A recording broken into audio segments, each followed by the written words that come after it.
I'm Nabil Canaan. I'm originally Lebanese, naturalized Swiss. I grew up in Nigeria, Africa. I left Lebanon at the beginning of the war in the mid-70s. Moved to Nigeria, did my first primary schooling over there, then France, then I did the rest of my studies in Switzerland, in Geneva. International schooling, and then I worked in multinationals, since many lives ago, in basically marketing and sales. After that, I left that company, the corporate world, did a master's in film and journalism at NYU in New York University, and did a movie on, my thesis movie was on a Lebanese historian, political scientist and journalist called Samir Asir. Samir Asir very much promoted the idea of Nahda, which refers to a Renaissance period in the Arab world that happened when Europe, North Africa, Middle East started exchanging more. Commercially, of course, but also culturally. It was a period of a lot of creation and a lot of modernization, whether of modern Arabic, but also looking at painting, literature, poetry, etc. It was a very rich period that maybe lasted a bit longer in Lebanon. The way he described it was till 1982, the Nahda continued here. So he was an inspirational voice for me. I made a movie on him. And that his vision of Renaissance, I think, is a red thread for me that can explain why, the trajectory of why station and how station.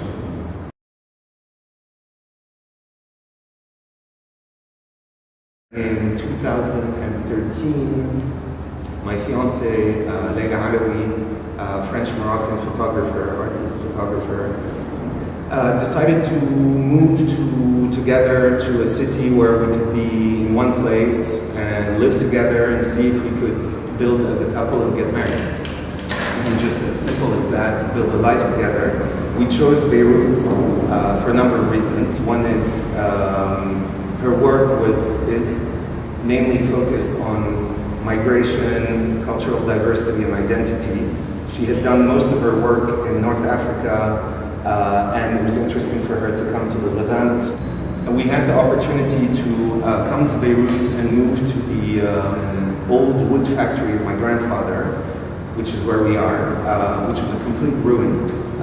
During the Civil War 75-90, it was taken over, it was used in different ways. Some people built a company in here doing jute bags and all kinds of stuff. So we came in and we decided to convert it into an art space. Leila comes from art, the art world. I come from a broader, let's say, culture and communication, events, experience marketing, etc. And we decided to open with a big show, hosting Marie-Paul, who's a French artist based in New York. She was called the Polaroid Queen in the 80s. And she was very much in the scene with Andy Warhol, Keith Haring, Jean-Michel Basquiat. And so we opened with that show, which were Polaroids, Polaroid photos, videos. We had the talk. And it was an amazing opening.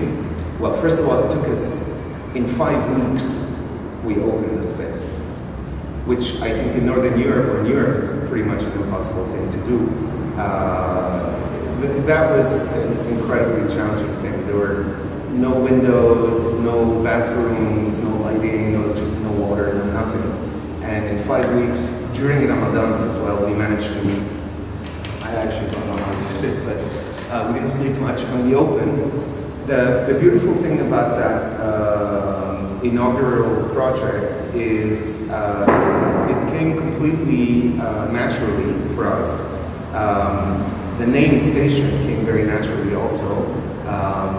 We chose it because on one side it evokes industrial spaces, large volumes, metal, And there's the idea of travel, there's the idea of crossroads, there's the idea of also stopping, discovering, and it's an easy word in multiple languages, station, station, estación in Spanish, etc. It's easy.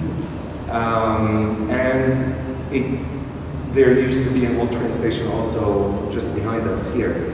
So we came with that name. The Marie-Paul inaugural project basically automatically projected an identity for the space because it was about New York industrial avant-garde alternative art, which is exactly who we are. So we started with that, and a month later the exhibition was over, and we were like, now what do we do? We hadn't really thought about it, and which is very strange for someone like me who comes from strategic marketing and 5-year planning and all that. There's a lot of emotion involved in there. First of all, as a couple, and then in doing this here, I lost my brother about 6 years ago.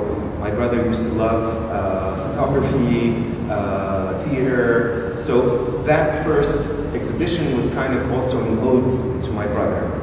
And then we were like, well, ¿qué pasa now, And so one idea we had was that Leila would use part of the space for a photo studio, and I would use it for building content, which is where I came from. And what happened was basically, in the first 2 years, we ended up in a very experimental mode, looking to see, what type of activities would work here. But one thing that was clear to me is that we were not just going to do one thing. We were going to be hybrid by the nature of the space, but also in the programming.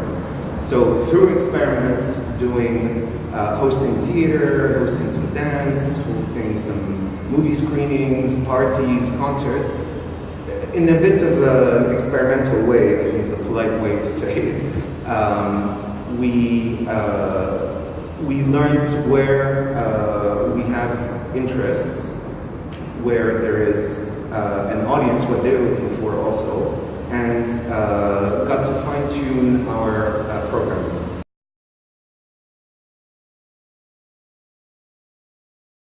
Yesterday was the opening of the very first ever Beirut Pride, the first Pride in the region. We hosted it, and what you have around us is a gender fluidity in fashion exhibition that is part of this Beirut Pride. We had a drag show, we had drag makeup, we have a storytelling night tonight where people from the LGBTQIA community will come and tell their stories. We also look at it as a safe space. We want people to feel safe here.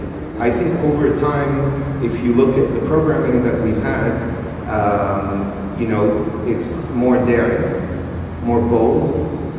We definitely are here to identify, present, and promote a new generation of interdisciplinary artists from Lebanon and from the region, because we believe that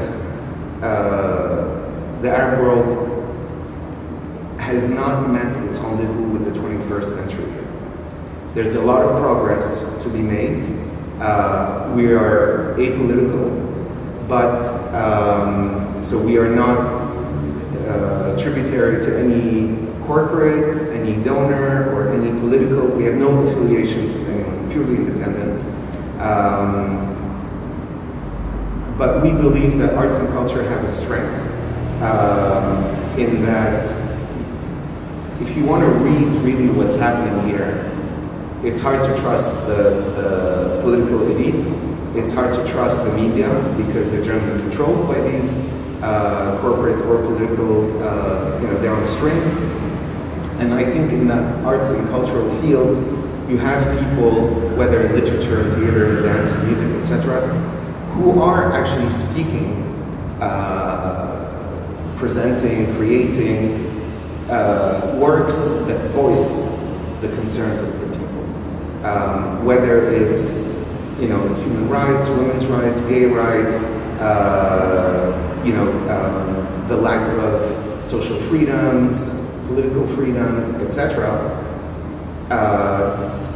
It's within the arts and cultural field that I think most of the interesting developments are happening.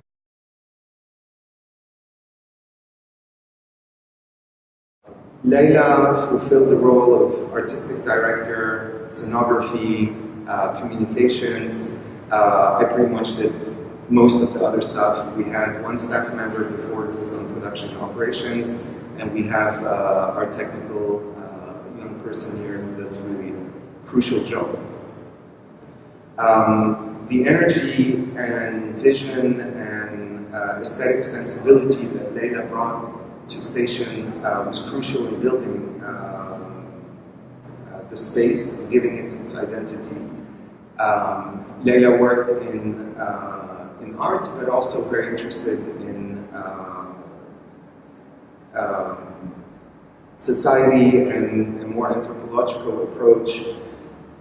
So she would do institutional work also for UN organizations, Search for Common Ground, Danish Refugee Council, many different NGOs in different parts of the world.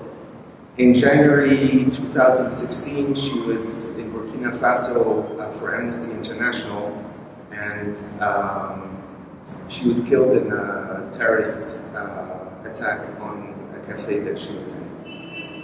We were going to get married 2 months later, and that was earth-shattering moment for the family, for me, obviously, and for the first 5 months last year, I couldn't even come back here. We built everything here together, from our life to the apartment, to our space, our friendship, and I didn't know if I had the energy to continue this project and to come back to Lebanon. And I think it was very encouraging for me when I came back in May, pretty much a year ago, to feel from Beirut that it was important for Station to continue. I needed to feel that. And then on the personal side, it's kind of the only baby that we had, that we built together, we created together. So I felt it was important to continue Station at least till the end of last year and not take any quick, dramatic decisions, because I was not in a state, in any case, to take that kind of decision. So Leila was gone, the staff member we had also disappeared. Maybe it was too much for her also. And suddenly we became a team of two. The young technical boy and myself.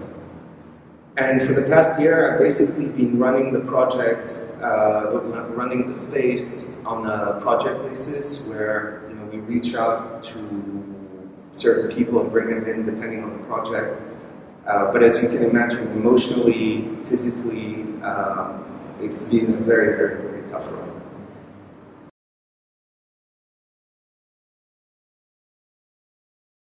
Station has been doing well over the past period.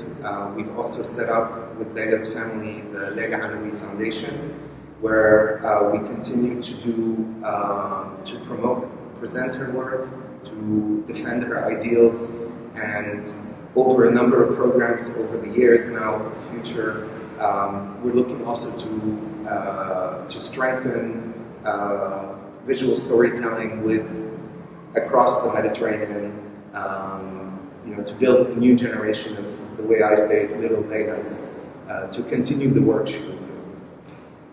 So, Station was born literally out of blood, sweat, and tears. And that kind of motivation is very different to someone who's into what we do for money or for ego. We have nothing to do with that. What drives us here and what keeps Station going, is so essential. it's a tribute to my brother, it's a tribute to Leila, but also it's in defense of a lot of minorities, a lot of unheard voices, a lot of oppressed communities, and we try to do it not with pity, but we do it collaboratively, where human dignity is first and foremost the key thing we look for, to celebrate human dignity and celebrate love.